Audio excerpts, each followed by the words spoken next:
The night my mother remarried, I thought I was gaining a protector. Instead, I gained my greatest enemy. My stepfather, Daniel Cross, walked into our lives with a polished smile, expensive suits, and promises of family unity. For years, I sat at the dinner table watching him charm my mom with a story about his father's dynasty. Last winter, I discovered the truth. Daniel had drained every account my late father left behind, siphoning investments, selling off properties in secret, and forging signatures with the ease of a practiced thief. By the time I pieced it together, $70 million was gone. My inheritance, my future, my family's legacy.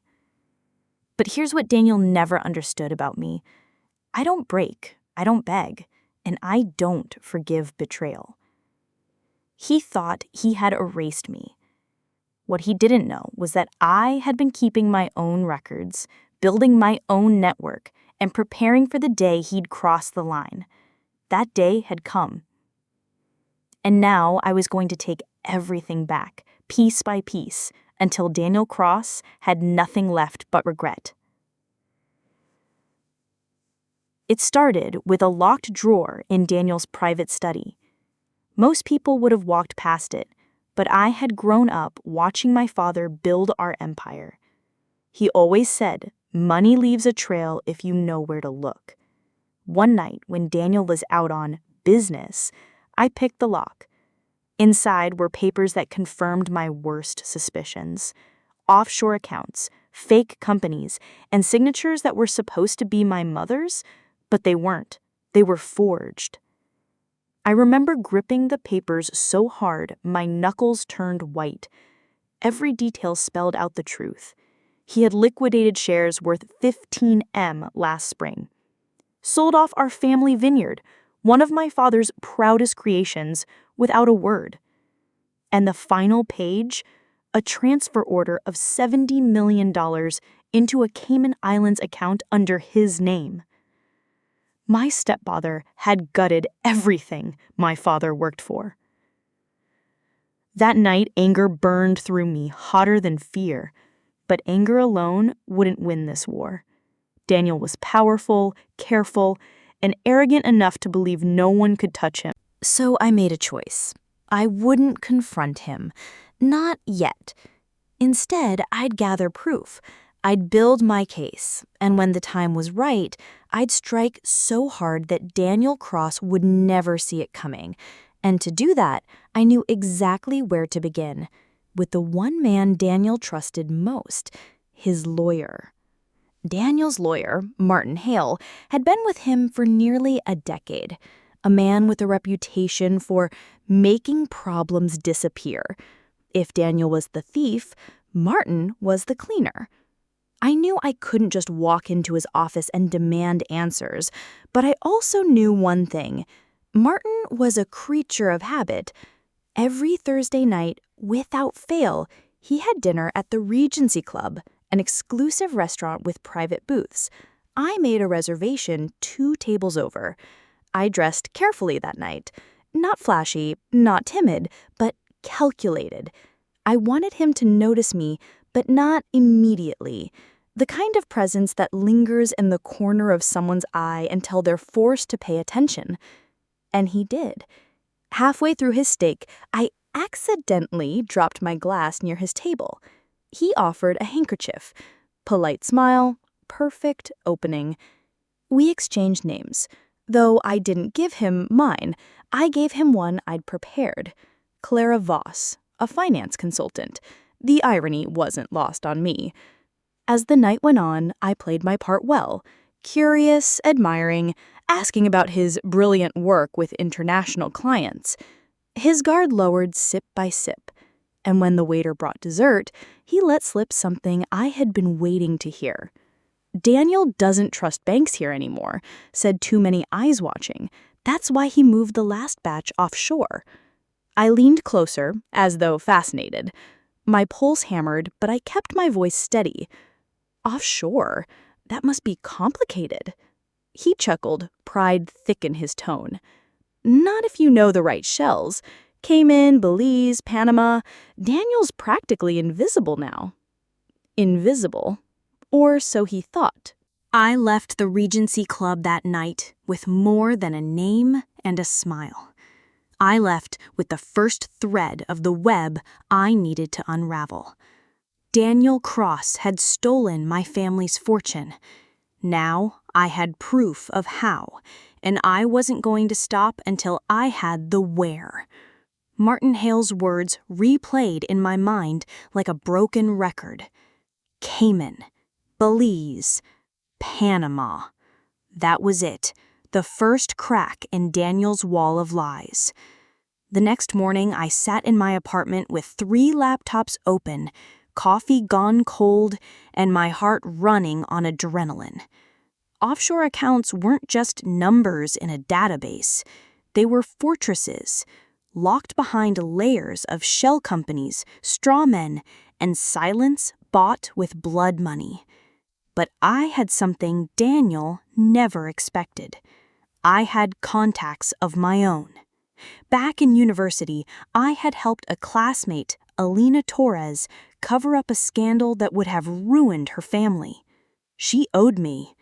And now she was a forensic accountant working for a global investigative firm based in Panama City. When I reached out, I didn't waste time on pleasantries. Alina, I need to know if the name Daniel Cross or any of his aliases are tied to shell companies in your jurisdiction.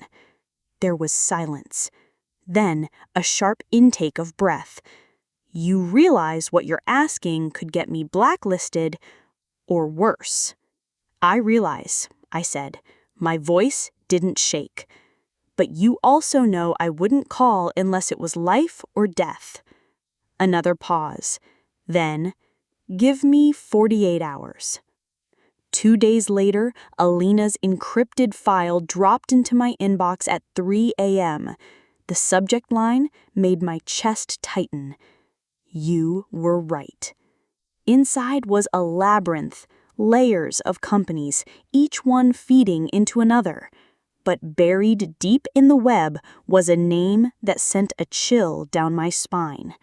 Aurora Holdings, Ltd.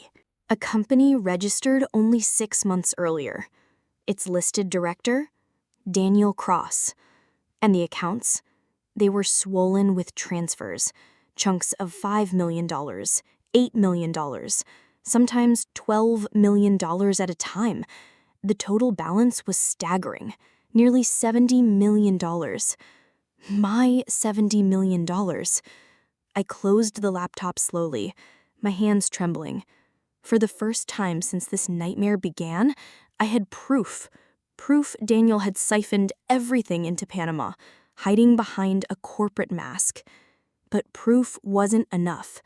If I wanted justice, if I wanted to see him fall, I needed more than files on a screen. I needed to drag his empire into the light.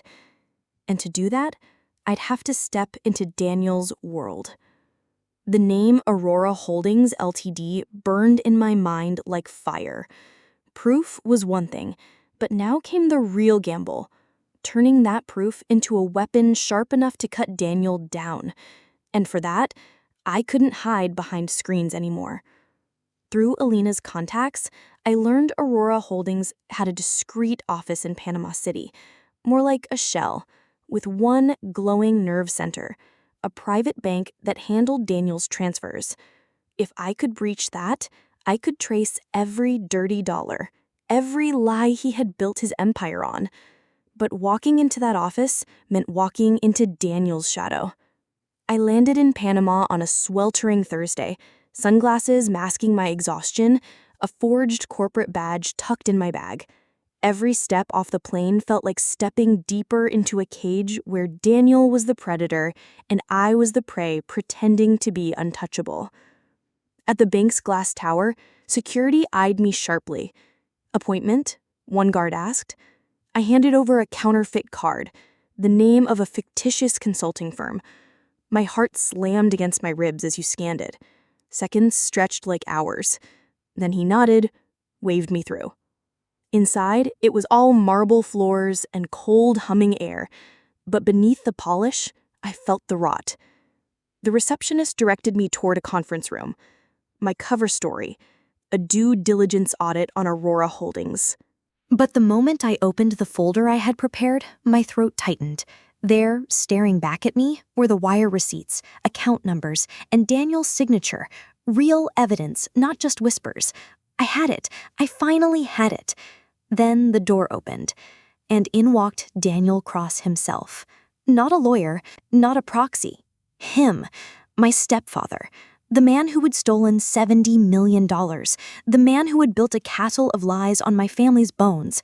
His eyes locked on me, shock flashing for just a fraction of a second, before morphing into that smug, poisonous smile I'd grown up hating. "Well, well, Isabella," he said, voice dripping with mockery. "I wondered how long it would take before you came sniffing around. Welcome to my kingdom." The air in that room thickened, every second stretching like a noose tightening around my neck. Daniel closed the door behind him, slow and deliberate, like a man savoring the trap he'd set. His tailored suit, his gold cufflinks, his calm arrogance, it was all armor, but I could see the flicker in his eyes. He hadn't expected me to come this far. "You've been busy," he said, glancing at the folder on the table. "Audit reports, wire transfers, how ambitious." He leaned forward, voice lowering into a growl. "But you don't know what you're playing with, Isabella. This isn't about family. This is survival. And you're a child wandering into a war you can't win." I forced myself to meet his stare. My hands shook, but not with fear, with rage I'd carried for years. "You didn't just steal money, Daniel. You stole lives. You stole futures. My mother's trust, my brother's education, my family's name. $70 million doesn't make you powerful.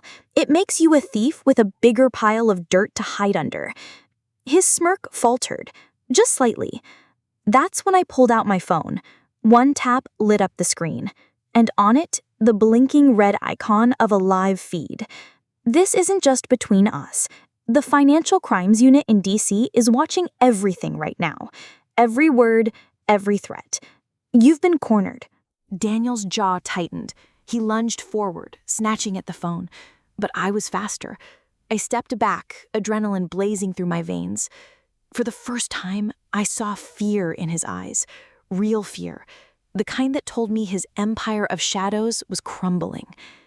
Hours later, the world watched as federal agents stormed Aurora Holdings. Accounts were frozen, shell corporations unraveled, and Daniel Cross, the man who had haunted my family, was led away in handcuffs, his empire collapsing around him. I stood outside that glass tower, the humid air hitting my face like freedom. Reporters shouted my name, cameras flashed, but I barely heard them. Because this wasn't about the headlines. It was about reclaiming everything he thought he'd taken forever. My family's future, my own strength, and the truth that no thief, no stepfather, no empire of lies could ever bury me again. I had won.